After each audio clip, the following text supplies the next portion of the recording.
The brave little penguins. The monkey home, William, Paris, and Adam. Long, long ago, high up on the top of a table-shaped mountain, there was an egg.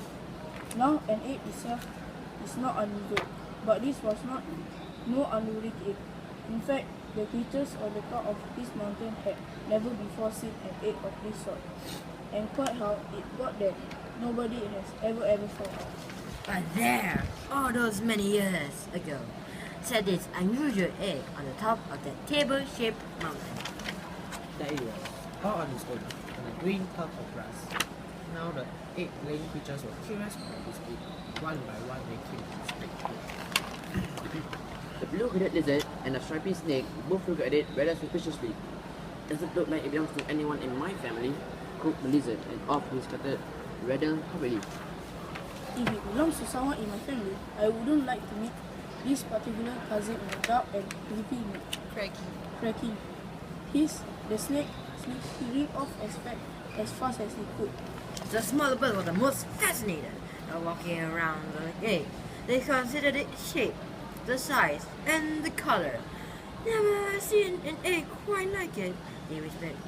Well, birds of our size would never manage to lay an egg as big as this. They all agreed. It must belong to the eagle, they decided. But when the eagle came to inspect the egg that was causing so much fuss on the top of the table-shaped mountain, he shook his head. I'm most impressed by the size of this egg, but it certainly does not belong to anyone in my family, and off he flew. A few days later, when no one but a lonesome daisy was sitting on a rock nearby, the egg began to crack. The daisy moved a bit closer. The egg cracked even more. Closer still went the daisy, and with a final loud crack, out popped the little head of a penguin. Are you my mommy? Asked the fluffy little bird. No, not me, stammered the daisy, who was very surprised to see a bird of this sort. Crack. Climbing out of his shell, the baby little penguin peered at the daisy. He peered down his own body and then asked, "Do you know where I can find my family?" The daisy shook his head sadly. "I'm afraid not. You're such an unusual bird, and I've never seen your kind on the top of the mountain."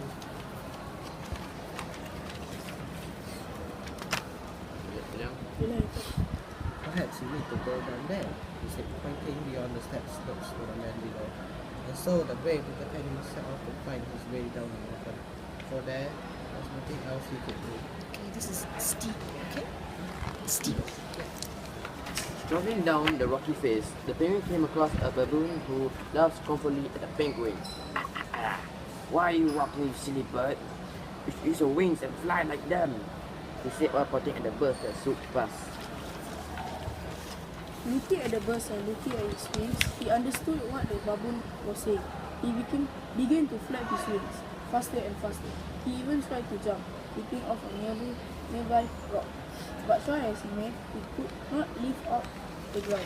Scratch, scratch. You are a curious bird indeed, said the baboon, scratching his head. What are you? I'm afraid I do not know, said the little penguin sadly. I'm looking for my family right now. The baboon shook his head. I cannot help you. Just keep on walking and start off when the penguin began. After a long while, the little penguin came across two zebras munching on some grass. "Hello," spluttered the penguin, who was by this time quite out of breath and rather hungry. "Do you know I can find my family?" "My dear child," said the big zebra, "I haven't a clue." "Can he stay with us, Mummy?" said the baby zebra. "We could look after him and there's plenty of grass to share." "I'd love to eat some," said the penguin, and with that he munched on a mouthful of grass. But phew, he said, spitting it out immediately. "No, I know grass is not for me. I definitely belong somewhere else. I must say," said the mommy zebra. "I have seen white feet like those before. They belong to a seagull who lives on that round piece of land in the middle of the water. Perhaps that will you ought to go," he said, moving towards a small island not too far from the shore. So, waving goodbye to the friendly zebras, when he trundled in the direction of the sea. It was a very long time before the penguin reached the ocean. But when he did, he sniffed the air. For some reason, the smell of the sea made him happy. He walked to the edge of the water and splashed his weathered feet about. He felt so comfortable that he decided to dive right into the water. And that's exactly what he did. Oh, how marvelous it felt to hold water covering his feathers. Oh, how easily he swam. And when a school of fish went by, he knew instinctively that he could eat them. And he ate and ate until he was no longer hungry. He swam to a little round island and climbing out of the water, you could see in the distance the table-shaped mountain from where he had come. All around him, waddling and barking were large, furry brown creatures.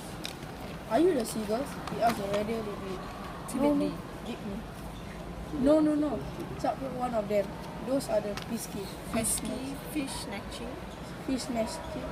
Seagulls up there, he said, pointing to the birds flying over them.